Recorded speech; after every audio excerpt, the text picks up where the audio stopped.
talk about middle of the field coverages and split safety coverages and the difference in how you can package them together to coach them.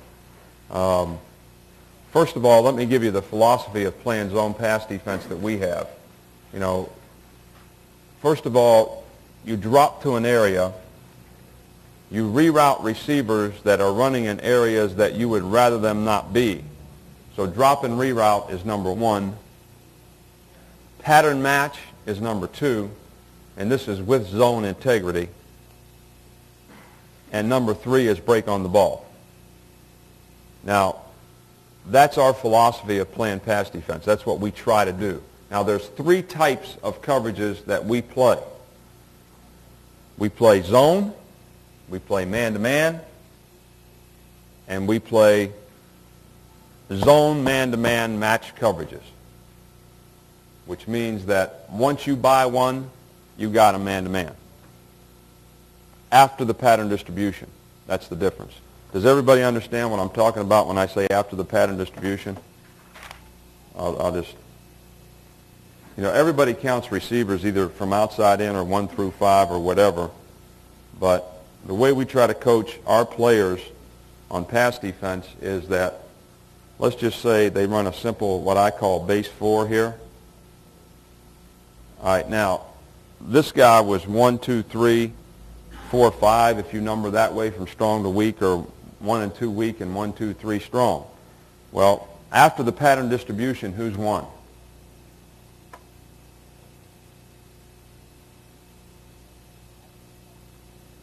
Or this could be 1 and 2, right? So if we say you match the pattern after the pattern distribution, basically that's how you pattern read. If you're playing zone, what you do is you extend your zone to the pattern match, but you still play zone. In other words, as we drop here on this side, this backer and this backer drop on a string based on what that guy does. And when he goes out there, this guy drops through the outside receiver. This guy always relates to 2 after the pattern distribution.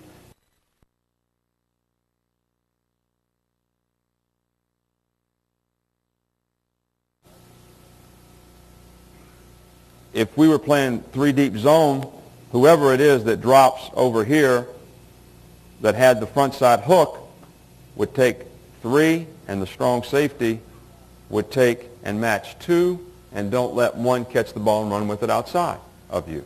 So eventually you have to go through here, and obviously this is the weakness. They have 3 guys, you have 2 defenders. So you have to squeeze it with the corner from top down based on key. But that's what I mean by after the pattern distribution. So I'll probably say that a lot because that's how we coach our players. So I think it's probably good that you understand that. All right, now, first of all, this is how we teach our players a 3-deep coverage. All right, now we have 3, and this is what we show them. We have basically 3 coverages that we play with a middle of the field safety, which I think if you have a middle of the field safety, everybody coaches the quarterback. Is there a safety in the middle? Is there not a safety in the middle? I think. All right, but anyway, we coach the defense the same way. You got a middle of the field safety. You can play strong rotation zone, weak rotation zone, which to us 3 is strong, 6 is weak. Or you can play cover 1, which is man-to-man with the free safety and a rat in a hole. Or you can play cover 0, which is man-to-man with the free safety and no rat in a hole. 5 guys rushing. But those are all the middle of the field. But there's principles of middle of the field coverages that everybody needs to understand that stay the same in terms of leverage, horizontally and vertically. All right, now, the first thing we show a player, and it didn't make any difference if I was coaching junior high or the Cleveland Browns or the Houston Oilers. If we're in the middle of the field coverage, that's what happened here. That's the part of the field that the free safety is going to cover.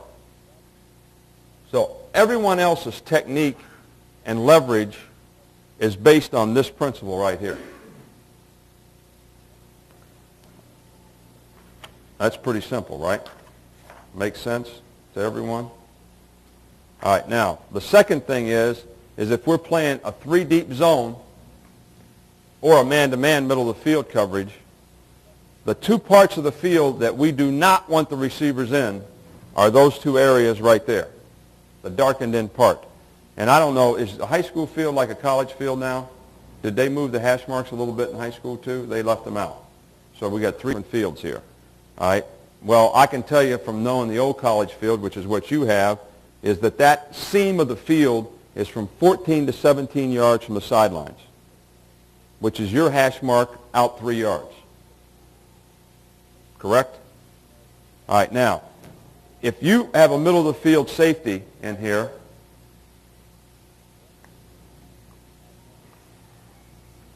if you have a middle of the field safety in here, if you have a middle of the field safety in here, and you let people run down this part of the field, especially if it's a double seam pass, your middle of the field safety will not make those plays in practice if you do a break on the ball drill with him. He won't do it unless he's a great one. And he probably won't do it then if the quarterback's a great one. So that's what I'm talking about. Reroute people out of those areas. Somebody always has reroute of those areas if a guy's running vertically in that seam. And then the next thing we teach the guy is if the number 2 receiver is running vertically in that seam, it's probably down to about 3 patterns that you're going to see. This might be a little bit different in high school, but college and pro ball, it's pretty close to this. But this is how I always categorize for the players. So right now, if the tight end, if we're in a pro formation, the tight end runs in the seam. I'll just draw it up here for you. It's not to scale. Let's say this guy does this, and he's running in the seam. Right now, the players in the back end and the linebackers know that there's about 3 patterns that they're going to run. The first one will be a double seam, a smash, or a seam and an out. Basically what you're going to get. Do you get other patterns other than that? There are other patterns, don't get me wrong. But those are the basic 3 when 2 runs down the seam. And the one that kills 3 deep zone is double seam. But the best formation to run double seam in is 2 by 2, 1 back set. Okay? Now there's a method to my madness. You know, we play cover 3 a lot when there's 2 backs in the backfield, but not very much when there's a 1 back set because of what I just said. Now, does everybody see my principle here? All right, now, if this guy tries to run in the seam, the strong safety in our defense, as he drops to the curl flat, we tell him, you drop to the seam, 10 yards deep in the seam. And why is that important? Because if you reroute a guy early, I always talk about keeping receivers cut off. In other words, you've got to stay on top of them to keep them cut off. It doesn't make any difference what you play. Man to man, whatever.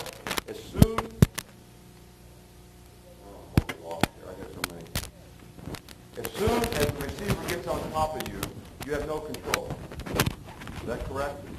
Something that I can, something that I can relate very easily to you just in principle. If I'm playing bump and run on this guy, all right, let's say the ball's in there. If he releases and I'm in this position, I have him cut off. Is that correct? I can control his speed. I have him cut off. As soon as he gets here, I cannot control anything that he does. He can run anywhere he wants to run. Is that right? All right, so if I'm rerouting the tight end and I drop to the seam and I reroute him at 5 yards and make him run out of the seam, by the time he gets to where I don't want him to be, he can run back in the seam. Correct? See those seams up there? Does everybody get my point? Now, if I reroute him out of the seam at 10 yards, if we have any kind of pass rush at all, then we won't have a problem with him getting back in the seam, or he'll get back in the seam deep enough that the safety will have enough air time that he can break and make the play on the ball. All right, so I'm going to drop to the seam, reroute this guy inside or out, and not let him run down the seam. Now, the way we do that in 3 deep zone is the flat defender on the strong side reroutes the seam.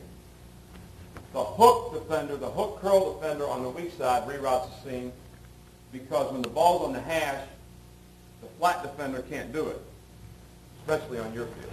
Now, in pro ball, we didn't do it that way. The flat defenders did it all the time, but the ball was always in the middle of the field. Okay?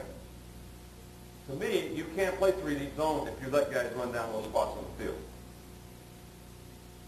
And you've got to reroute them at 10 yards, which means you have to be on top of the guy and make him run around you. Now, we had a no-bump rule, and they used to bitch all the time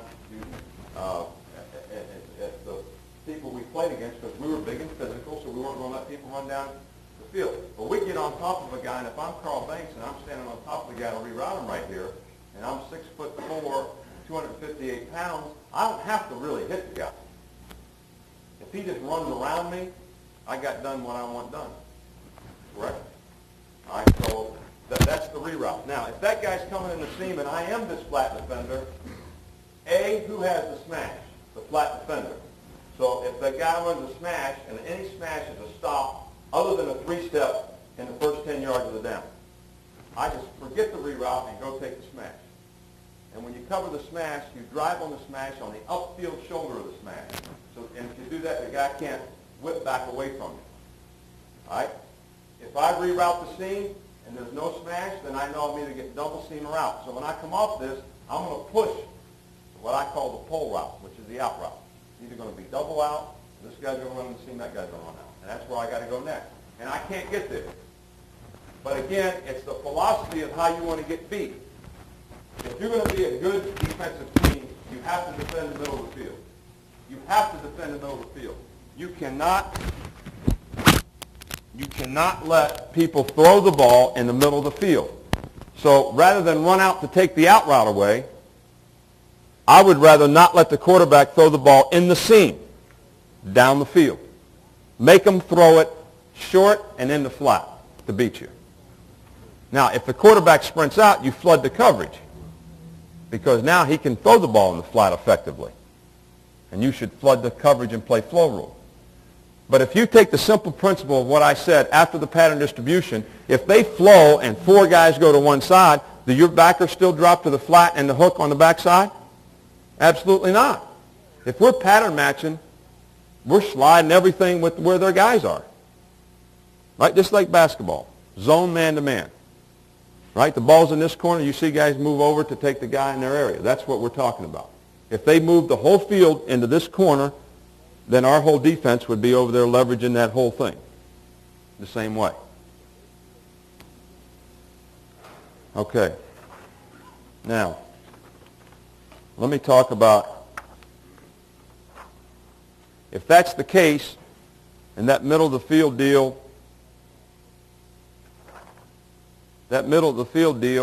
is still in your mind, then if I'm a corner, there's a horizontal position that I want to maintain on a receiver. I'm not actually going to teach you coverages here, guys. I'm going to teach you more principles. All right, so if that middle of the field player, and we had that diagram up here like this, all right, is going to cover that area right there, like that other diagram was. All right, let's say a receiver comes out here. What is a good point that I would want to play inside or outside technique on that guy relative to my middle of the field safety? The further that guy is away from the safety, at some point in time I need to come inside of him. All right, now the divider that I give, and you can move it a yard or two when the ball's on the hash, is 10 yards from the sidelines. I don't know what our numbers in college is. Top of the number is 9 yards. Pro ball, it was 12 to the bottom. All right, so it's 2 yards bottom of the number becomes your divider. And this, it's 1 yard top of the number. I don't know what yours are. Maybe you got to walk them off. All right, but this is the divider, and I'm saying the ball's in the middle of the field. If that guy lines up inside of that, I'm going to play him outside technique all the way. And I'm going to maintain that position on him relative to my divider, not relative to my initial alignment. Does that make sense? The divider runs a plane all the way through the field. So if this guy lines up here as a receiver, I'm outside of him. If he stems me out to there, where should I be? Inside. Because if he's outside the divider, he's too far away from the safety for the safety to make a play if the guy runs a slim post. So I want to be inside out on him. And I'm defending the middle of the field again. Is everybody with me? In other words, if he lines up there, I'm inside. And I say inside or outside relative to your divider. Relative to your divider. If the guy's 2 yards outside of your divider, you may be almost a yard inside of him. You don't always line up outside.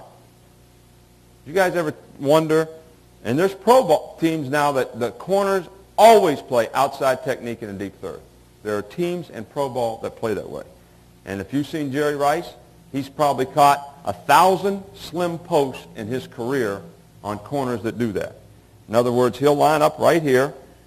He'll come down the field and stem the guy like that outside a divider, and the guy will backpedal and maintain the same position on him and outside technique, and he'll get him here, and he'll run that slim post and catch the ball right there, and the safety can't get there.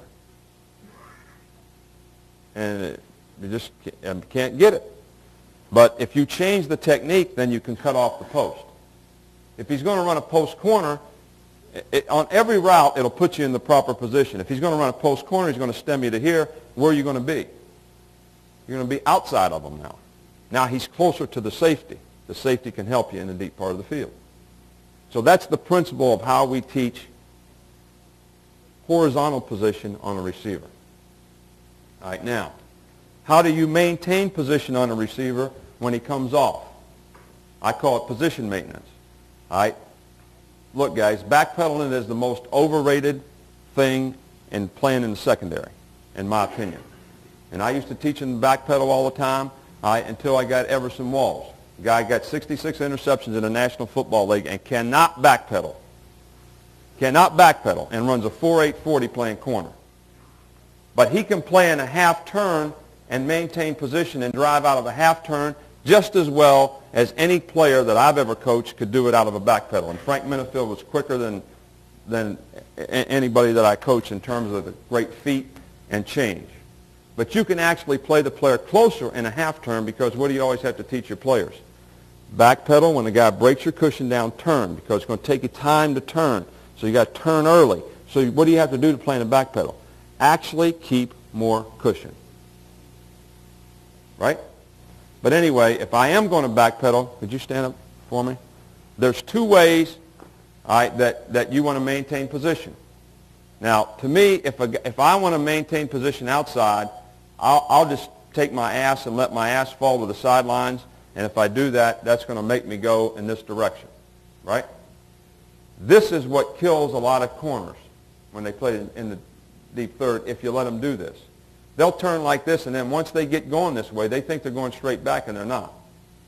Now, if you keep them square and you make them adjust their feet as they go, heel to toe, you get to the same place, and you stay square. And when you're square, I think you have, relatively square, you have a better chance of adjusting, keeping position, and not getting disoriented. Now, if I want to go this way on this guy, I just go like this. Just backpedal like this. If I want to change, it's just heel toe, no more than that. If I want to change and go this way, I just bring it back over here like this. Now, you can let them turn their butt, all right, but when you turn your butt inside, and now that guy runs a square in and you want to squeeze them, your hips are turned out where you don't want them to be. Now, we play a lot of bail bump. Have to move a little closer. Where you play like this on the guy.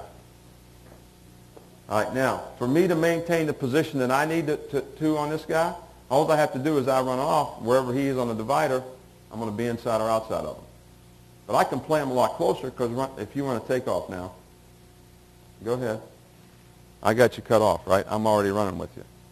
Keep him cut off because if he gets on top, what happens? All right, now, run an out route. He disappears. I can roll over and be just as close to him.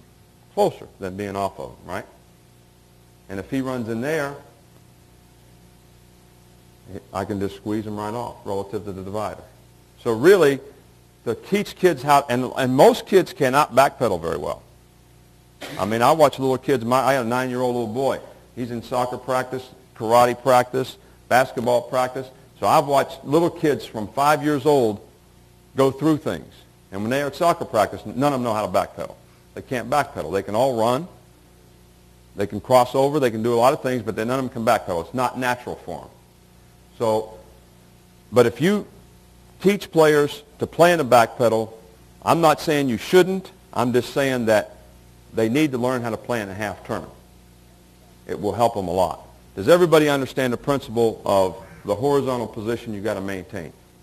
Now, the vertical position that you want to maintain if you play in the back pedal has got to be 2 to 4 yards.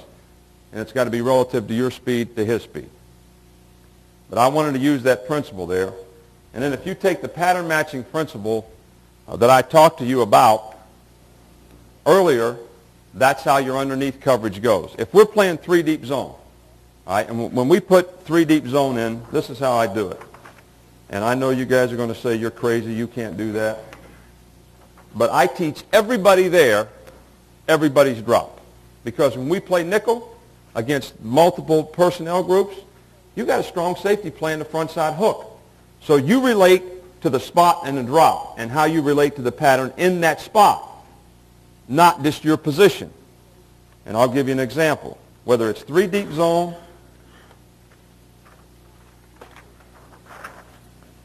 okay, now, we have these zones on the field. I'm going to draw a little formation up here.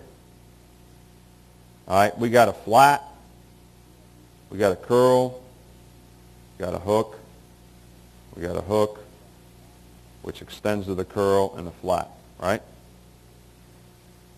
All right, now, if we're playing cover 3, we actually have a guy that drops to the curl flat. We have a guy that drops to the strong hook, weak flat. Now, and we have 3 deep players on top of them. Is that correct? All right, now, if we're playing cover 3, this guy's a strong safety. This is the will backer. 2 inside backers are the hook players. If we're playing cover 6, which is weak rotation, this guy's a safety. This guy's the will. This guy's the Mike. This guy will end up being a Sam. If we're playing 3 buzz, which means we're playing an 8-man front with the safety in the box, this guy right here is a safety. This guy's a Sam. This guy's the Mike. This guy's the will. If we're playing 6 buzz, this guy's the will. This guy's a safety. So what I'm showing you is that when you teach it, rather than teaching 3 different coverages and 3 different cloud buzz, which means backer support, safety down inside to get an 8-man front, you just teach everybody, these are the principles of your drops when we play 3 deep zone. All right? The guy that's dropping to the weak flat, we drop him inside out on the outside receiver. Unless the guy's inside divider, then he'll go outside of him, 10 yards deep. Keys number 2, the number 2 receiver, whether he's in the backfield or on the line. If that guy runs in the seam, this guy's got to reroute him. But what are the patterns going to be? Smash, double seam, pull. So if that guy runs in the seam or stays inside, this guy wants to make sure he can play the flat. So he'll get outside the guy. If this guy does this and runs back underneath, then because this guy is matching this guy at 10 yards and going to slide his zone because he's relating to number 2, then this guy here will close the window on 1. Does everybody know what I mean by close the window?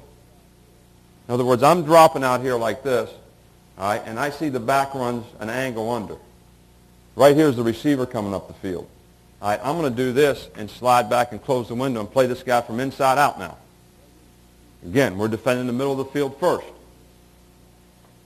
Because if my Mike linebacker and I are tied on a string and he's working back to match that pattern, then the distance between us cannot get large. And that's what I mean by close the window. Okay, if this guy runs to the flat, then I know that the Mike's going to do what? Expand to the final 2. So that means I can do what? Go through, make sure that guy hang a little bit, make sure he can't catch it and run because that guy's coming out. Now basically, and if the guy blocks, that's the same as him staying inside. The Mike's got to stack him, plays the hook, so I'm going to play inside out on the outside guy. That's the pattern reads for those 2 guys. Now, it doesn't make any difference if that guy's a safety, a will, a safety, a Mike, a will. It doesn't make any difference. They learn that. Then you go to this side and do the same thing. This guy's always relating to number 3. This guy's relating to number 2. Don't let one catch the ball and run with it outside of you, because you're going to defend the middle of the field first. Now, everything's based, in this case, you probably have 3 receivers out on what that guy does. If he goes to the flat, you're going to get stretched in a hurry, but this guy still has to stay on 3 because you're going to get something like this, and this guy's going to stack right there. And the strong safety's always got 2 on 1, always, if they run a strong side flood. Always. Cover 3 is not good against strong side passes. Now, if we tie in protection that a team runs and pattern if you can. I don't know how much of this you see, but a lot of teams that run strong side want to free release 3 guys to this side, which means this guy's always got to be in a protection. So you change one thing, we call it bingo, and you say if this guy blocks, we're flooding the coverage. If he just checks, we're flooding the coverage, because where's the quarterback going to throw the ball? Strong side. His read is strong side. The guys running out for a pass on the weak side are they're practicing running routes. They're not catching any balls. All right, so as soon as I start to drop, this guy's the back. He checks. He's in the protection. I flop over, yell bingo, and everybody floods, and we match 1, 2, and 3 strong. That's where the ball's going. Just like flow pass rules, except they both go that way when you get flow pass, and it's easy to read. So this guy's always going to relate to the final 3. He's got the hook curl. Now, the corners, read the 3-step drop, line up on your divider, inside or outside technique, squeeze number 1 man-to-man unless 2's running in the seam.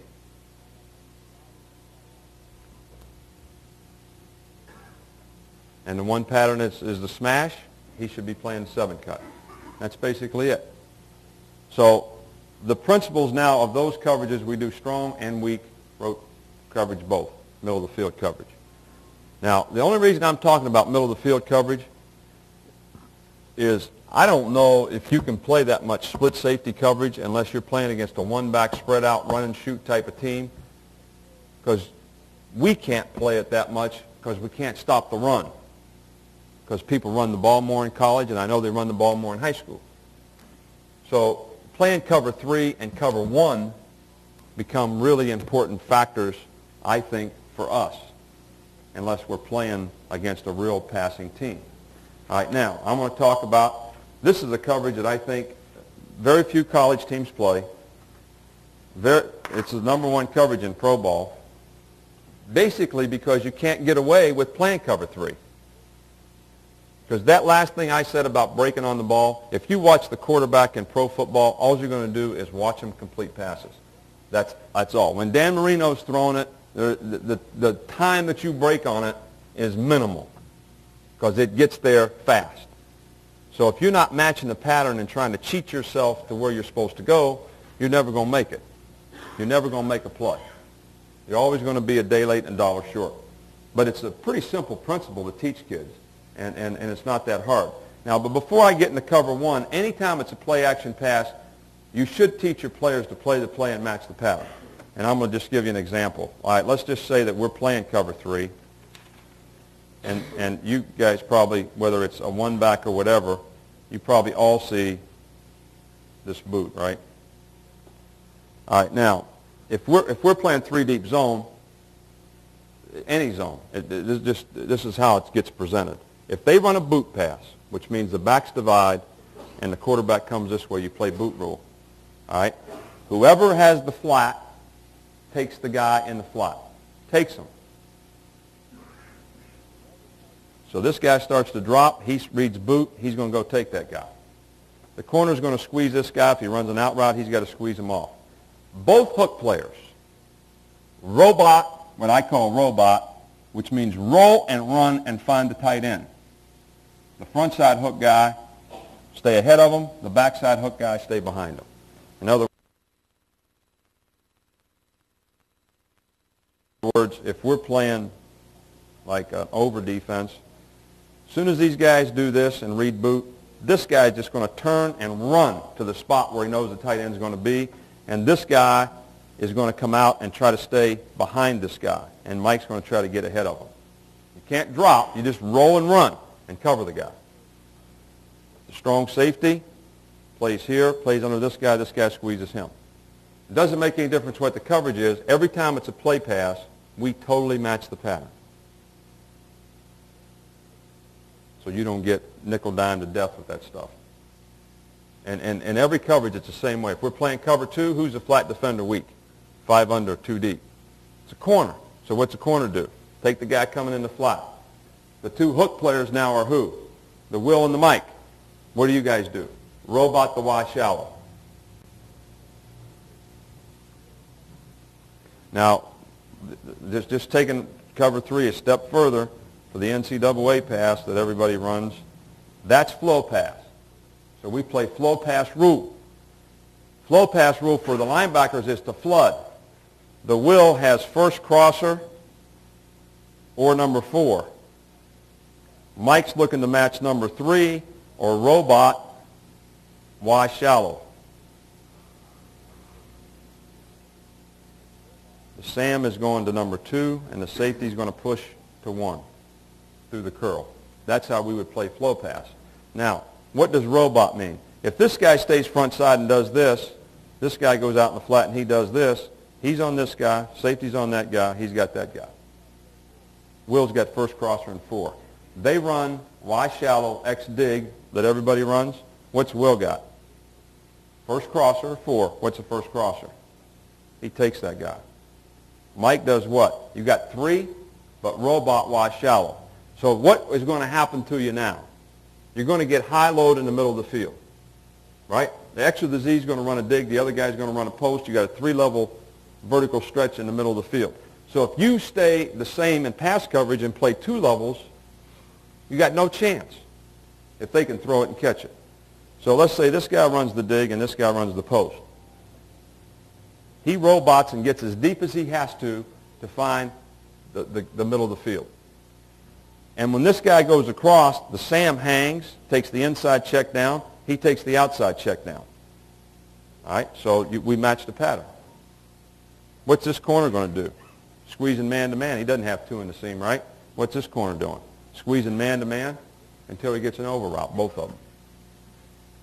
So that's you just teach the principles of the coverage and play it and do it over and over and over and over. And that's how we play action passes. And what I say, guys, I say over and over and over. I don't say, what do you do on flow pass, Mike? I expect our Mike to say, match the 3 and robot the Y shallow.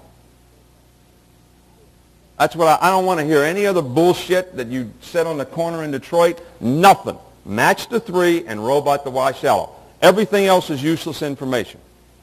Just teach those principles. What do I do on the boot?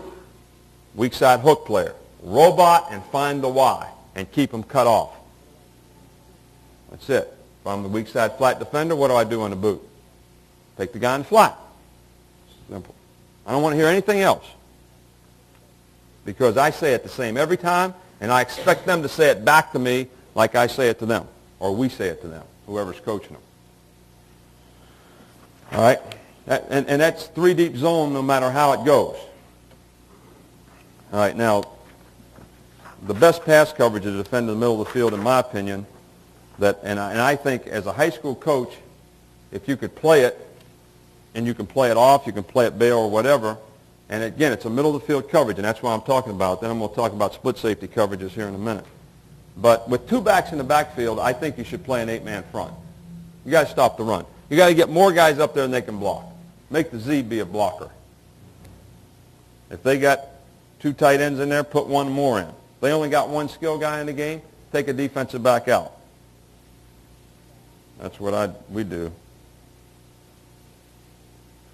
All right, now, cover 1 is a man-to-man middle-of-the-field coverage with a rat in the hole. Never put your linebackers in a stress position. The corners have the wide receivers, and the simplest way to do it is just play matchup, and the corners have them, slot, they go over with them. It doesn't make any difference. You don't have to play it that way. So basically, whether you play bump and run, and I can talk to you about that, bail off these guys or play them off, they got those guys man-to-man. With the same, in cover one, is it a middle-of-the-field coverage?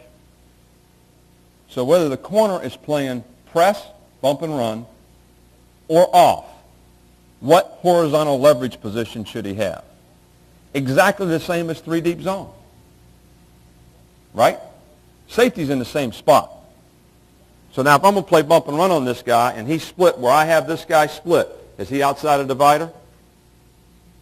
He's outside a divider on that thing. The divider's 1 yard top of the number. So that guy, does he have grass to run a 9? It's 5 yards from the boundary the way I drew him up there. No. All right. So I'm going to play that guy what technique? Slightly inside, and deny is inside. Because he's too far away from the safety. If I let him inside release, the ball's getting there before the safety. What if he lined it up in here? How would I play him? Outside technique, right? What has he done? Bought grass to run a 9, got a lot of horizontal area to fade away from me, and all that type of thing. So I'm going to play him outside technique. If he releases inside, he's going to run into the linebackers and the middle of the field safety. Now, if the guy is on the divider, I tell the guy to play him full press. Just get head up on him and play him and mirror him. But if you were off, you would use the same principles, correct? Same horizontal principles. If you bailed off the guy, lined up and bump and run, and ran off of him on the snap, you would play the same principles. All right, now, so this part of the coverage is technique. All right, let's just say we're playing with these guys right here, Sam, Mike, and Will. You can play this in a 30. It doesn't make any difference. You can play it in a 4-3. All right, this guy has this guy. We play with sky support. You can play it with backer 2. All right, these 3 guys have these 2 guys, and they cut the tight end if he goes across. So the safety can still play sky support. All right, so let's just say they run the basic pattern here that we've had up. I'm going to knock that guy out of here before. All right, he's got him. He's got him. This guy's got this guy, right? He's got him. He's got him. He's in the hole. He's in the middle. Now, do you think you can defend the middle of the field with that coverage? You always have a rat in the hole that can cut anybody, and the backers overplay the backs to the outside until they get to the seam. They don't overrun the seam, because then if the guy runs in the seam, they can't play him. And he's wide enough away from the safety that the safety can't do what? Make the play for him if the guy runs down the seam. So this is a really good coverage. Now, if the tight end goes across and the backs stay divided, let me just give you the only rules for the linebackers are this. You can play this in under, over, 4-3. It doesn't make any difference. Is this guy's always got the second back. You never play in and out. In other words, if they run this pattern right here, he's got him, he's got him. Who's the free guy now? He's right there. This guy's got him. All right, if they go both back strong, who's the free guy? Let's say they're in the eye and they do this. Who's the free guy? Right? He's always got the second back. We would take these guys in the I formation as they came out. He would take this guy and he would take that guy. If they run the wash shallow, who cuts that guy? Who's the free guy? Will takes this guy. The safety now robots the hole for the dig on flow pass. Because the safety's got the tight end on everything except what? Y shallow. Because then he can play sky support and you can be in an 8-man front. Now, playing close coverage of any kind, there's some principles that I think you have to have with your players. That really should on this field go about like that, okay? All right, now, if there's a receiver here and he releases out here, what position vertically would I want to stay on that guy? Got no help out here, right? I want to stay high and inside on the guy and keep him cut off. If a guy releases in here, where do I want to stay? Low and outside. Why? A lot of people play this coverage and don't use the middle of the field safety with the technique of their outside people. In other words, can you stand up again? If I'm the left corner, the ball's in there, I'm here like this, we offhand jam, you release, and he goes outside. I'm going to knock him off, and then we're going to come up the field, and I'm going to stay high, shoulder, keep him cut off. Okay? If he disappears behind me, I'm always going to roll over.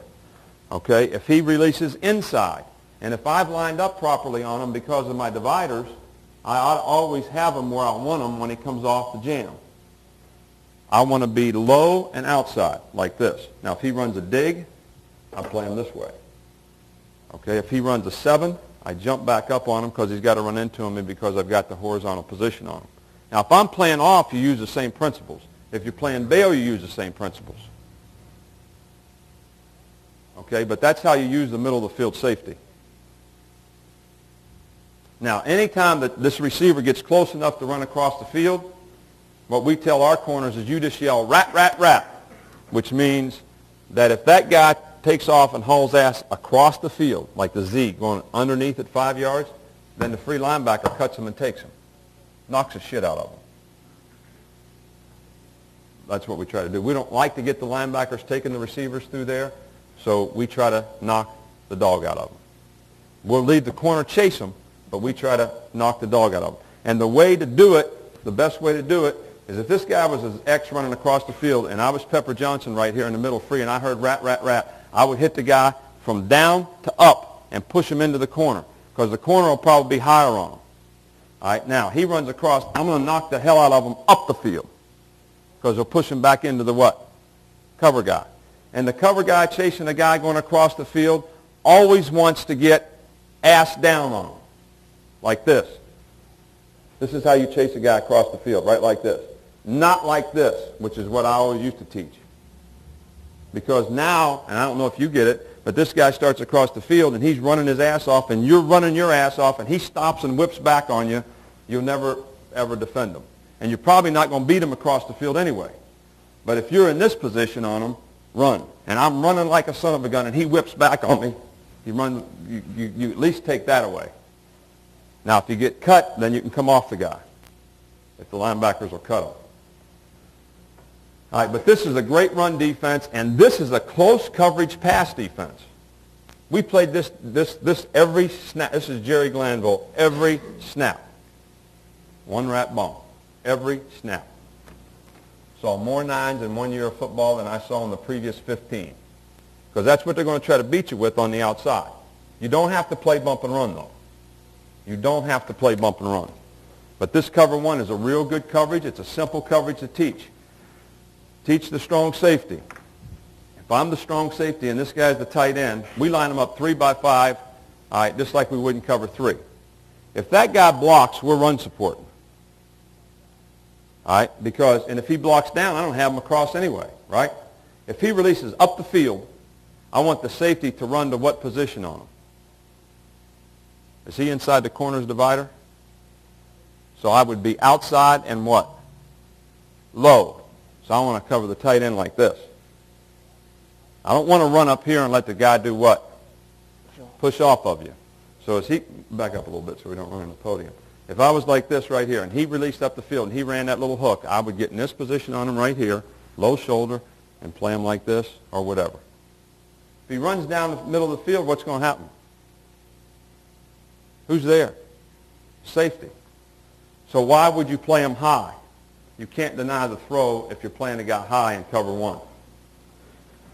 Okay, does anybody have any questions about that? It's just pretty simple. Okay. All right, now, split safety coverages.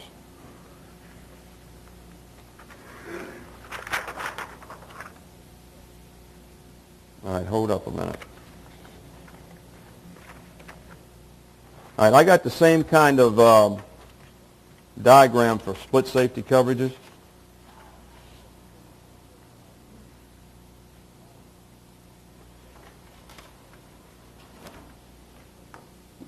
All right, like right here, that's the two deep places on the field, all right, where you don't want people to be.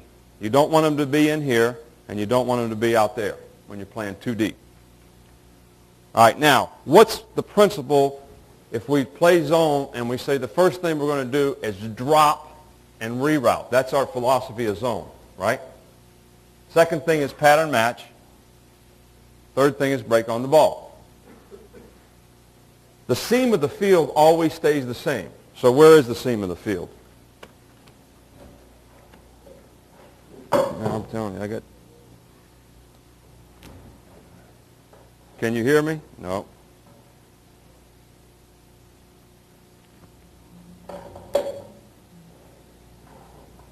The seam of the field always stays the same, 14 to 17 yards from the boundary.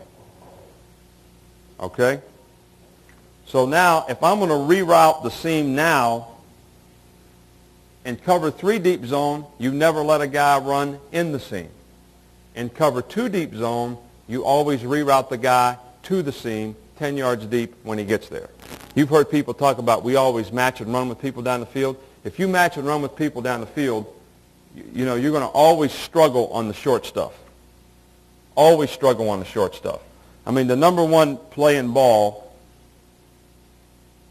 I don't care how they get there, and they don't have to be in a one-back set for them to do it, is for them to run a seam on this side. This guy runs a middle read if it's too deep. This guy runs across, and they throw the ball and catch it and run off the reroute. If you're running with the guy down the middle, then you've got to full match everybody else, or you got no defense. You know what I'm saying by full match? That means somebody's got to come across with the guy coming across. So if we're playing zone, we tried to play zone. Now, what's the reroute principle now? I want to reroute the guy to the seam. In other words, the way I have that drawn there, that guy would have been rerouted to the seam, which in turn does what for the safety? Whose divider is your hash mark, right? Which this is not it on this diagram. This is a college field. So if I was dropping here, and let's say this is 10 yards deep, I would body position and reroute that guy and be on top of him at 10 yards, and there is no way that I would let him enter any of this part of the field.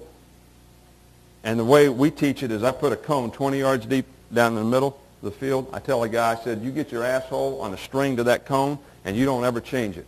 And then you body position the guy all the way like this. In other words, I'm defending the best I can with my body to keep this man from running into that cone. And I'm going to stay. And the closer he lines up to the seam, the further I can line up inside of him. Right? Because he's put himself in the seam. So all I have to do now is do what? Make sure he doesn't get back underneath me. Now, why is it important? Again, more important in this than in the other one, to be on top of the guy at 10 yards. The faster that guy gets on top of me, he's on top of me right now, and he runs the middle read, the more he does what? Splits the safeties. 2 deep coverage. Correct? If I can stay on top of them and reroute them at 10 yards in this position right here, and we can jam in college and you can too, so you can knock the shit out of them. All right, now, you've created a what for the safety on your side? He's got leverage on this guy because his divider is the beginning of the seam. So he never has to defend the guy from outside in unless the reroute guy screws it up. So we do not run with people down the field. If we're going to run with people down the field, then we get into the next part of our coverage deal, which is play, match, man. Not man-to-man like I just showed you. Match man. If I'm going to run with this guy, and what we tell our guys in that, if we want to play what I call 2-cut, and you want to change the principle on them, and you want to run with everybody down the field, we tell the guys, you line up on your guys. If your guy runs an inside pattern or runs vertical, you run with him. If he runs to the flat, you cut the one. That's it. Now, you got everything matched. This pattern that I had right here, if we had corner is playing just like cover 2, this corner is playing like cover 2. I'll show you that in a minute. You got Mike, Will, this doesn't work out too good, and Sam. What's Sam do? Is this guy running vertical or inside? What would he do? Run with him. What's that guy doing? Vertical inside, what would he do? Take him. This guy does this, what would the Mike do? That's not vertical or inside, right? He'd run and cut the one. In the corner and jam and play the flat. If he threw him the ball, he'd play him. If you want to match him, that's as simple as it gets. In cover 2. I just call it cut. Play cut on him. Sometimes when they run a bunch pass, instead of playing zone, we'll say we'll cut the bunch. So if you got 3 guys in a cluster, got them 1, 2, 3. If 3 goes to the flat, what do I do as the inside hook guy? Did my guy go inside or up the field? No. So what I do? Cut the 1. They run this pattern right here. They put them in a cluster. This is the ball. This guy goes in, he goes out, and he does that. How would we defend that? This guy is inside or up the field, right? So he does that. This guy right here, this guy goes to the flat. What's he do? Cuts the 1. This guy right here is playing the flat. You're basically trapping the flat in 2 deep. What you take. You can nail a bunch. You can do a lot of things. But that's the 2 deep principle. What's that? We would predetermine how we're going to. Just in my hillbilly way of thinking, I think cover 2 stinks against bunch passes because you get high load in the flat or you get high load in the hook, right? And in other words, if they run this pass and you're playing cover 2, this guy's got to play soft because that's the one that he's got to worry about. But when they're bunched, he's got to play so deep to take that away, and the safety's got to roll over the top of it. They throw the ball in the flat. You got nothing. What we would play a team, I would say that all 3-man bunches in cover 2 we're going to nail this week. Nail means you play quarter-quarter principle. And nail basically is, you got 3 guys there. It's a 3-man bunch, right? Call nail. Nail means I got the first out short, first in short, first up outside, first up inside. It's like a box. Now, if we're playing zone on that, which means we're only matching the pattern with what? Zone with zone distribution, zone integrity. If we call box, then we take a man. Once we get them and buy them, we take a man. Why do we need 2 calls? It's the same pattern match because it's relative to what they're playing on this side. If they're playing zone on this side and this guy runs across the field, you don't need to carry him back. You just slide back with him zone-wise. If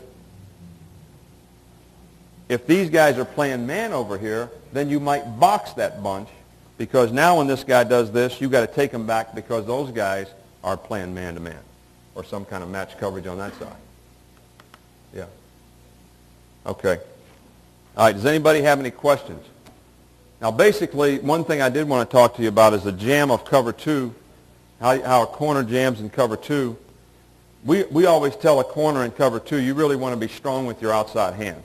I also tell the corners that if you move your inside foot first, you'll decrease your chances of crossing over by about 60%. In other words, I'm going to play right corner now. The ball's in there. If I'm here like this, if the first thing I move is this foot right here, I've created a situation where I've done what with my feet? Got my feet outside my shoulders. And as soon as you get your feet outside your shoulders in any athletic event, you have to do what? Take another step to be able to move. Or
over and you go over with the turn, which I don't like because you can't see. So if he goes outside, I'm only going to try to hit him with this hand because I want to turn this way.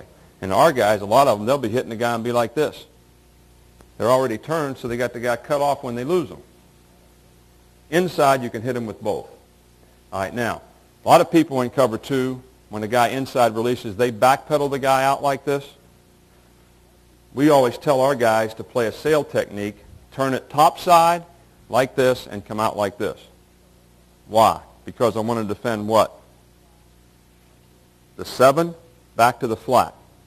If I'm like this, I have to play deeper to play the 7 because my back's to it. I can see the ball and I run into the 7 route this way and don't have to play as deep to split the zone, and I got a better chance to get to the ball in the flat.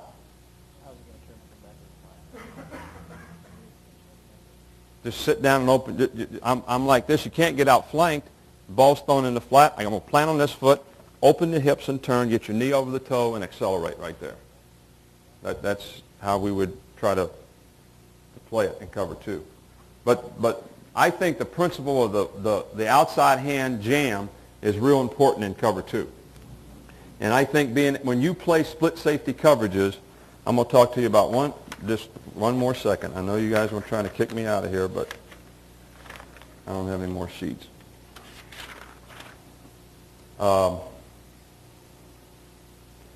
See, if we had a lot of success playing the run and shoot. We held Houston to less points than anybody in the league for the last 2 or 3 years that they were in the run and shoot, and beat them in the Astrodome. But it doesn't make any difference that it's a run and shoot. It's just a 2-by-2. This is my favorite formation to play split safety coverages against. We will call a lot of defenses like under, double 2-3, deuce.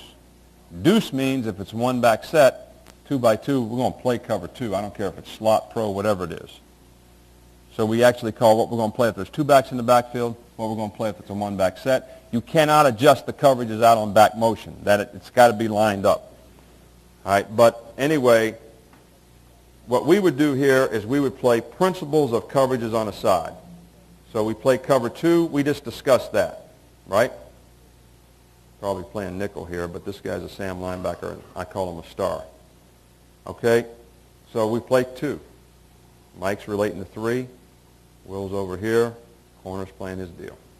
All right, now the next thing that we would play is cover 8, which is quarter-quarter, which means now this corner is going to come off, safety's going to go here, and now when we play quarter-quarter, what are we playing?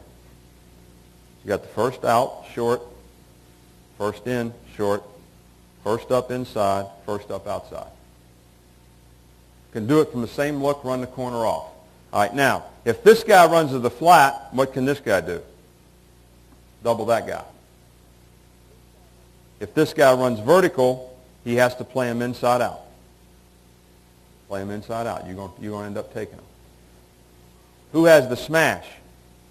The flat defender, who's always the guy that has the first outside. So if they run this and this, he's back here, he takes that. It's all over. That's quarter-quarter principle. All right, now, what do you teach the corner when you're playing quarter-quarter on 2 guys? We tell them this. You line up on the divider like you always would, but if the number 2 receiver goes vertical, you got to get inside technique. Because if you play this all the time, you're going to get this pattern right here. And if the corner, what's a safety have to do? Take that guy. What's a corner have to do? Take that guy. Double post. Or a deep spin route. But if you mix this up, and then the other thing that we would play against Houston is that we would play cut, which cut is cover 2. Now you carry the guys. You don't play zone and reroute. You carry them. I'll just show it to you on this side. I already talked to you about it once.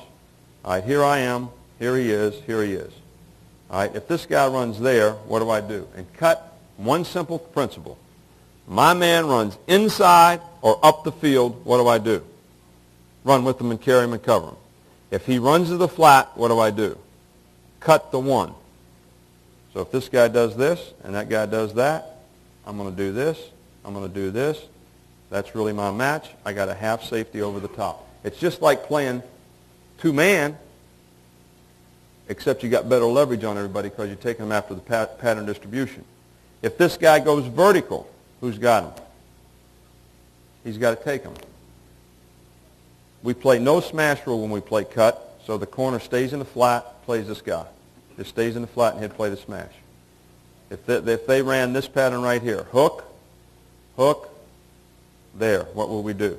Jam this guy'd run with him. The Mike's guy went to the flat, he'd cut the one. But if you just took those three things right there on split safeties and played those three things and maybe a little bit of two-man, 5-under man, quarterback would never know what happened. Every now and then you can line up in this cover 2 look, run one of the safeties down and play cover 1. You get 8 guys in the box, 8-man front against this stuff. I mean, you're in good shape. And you can do it all out of the same look, and it really keeps the quarterback screwed up. So would we play these same principles against trips? No.